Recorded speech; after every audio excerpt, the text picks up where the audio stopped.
What's up, guys? Wanted to go over this tech tip when picking wheel spacers for a chain conversion kit and some things I found that may be problematic in the future. So, for the 2004 newer Sportsters, you're going to need a 1/2 inch spacer. This is the one I purchased first, and what I noticed with this one is the bore of the spacer is not the same diameter as the hub here. So see how you got that wobble? Which makes it extremely hard to make the spacer concentric to the wheel because it could be off in one way or the other.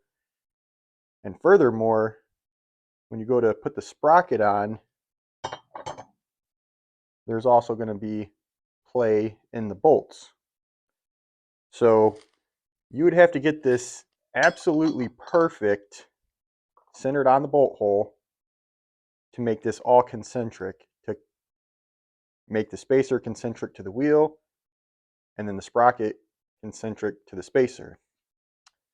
So this is a drag specialty spacer that I purchased, and I wasn't a fan of how that design was, just for that simple fact, because think about it, when your wheel's going down the road, and if it's not concentric to the wheel, it's going to be oblong, prematurely wearing out your sprockets and your chains. So what you want to purchase is one that has a counter bore and a flange. And what that's going to allow it to do is be 100% concentric to the wheel. Now that can't move at all. And then furthermore, the sprocket is then concentric to the spacer. And there is zero play in this. So just something to keep in mind. Yes, you could get away with probably the drag specialty one that doesn't have a counter bore and it doesn't have a flange, but it would be very difficult to get that concentric to the wheel.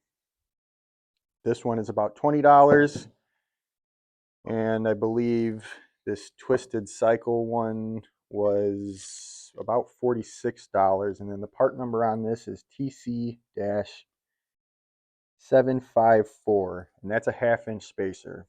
So just something to keep in mind, guys, when you're purchasing a chain conversion kit. Now I do know the kits typically come with this 1/2 inch spacer, and it does come with the flange on there and the counter bore. But when I purchased my bike, it didn't come with a spacer. So just something that I realized when I purchased the drag specialty ones. If you guys got any comments, please leave them. As always, like, subscribe. I appreciate it.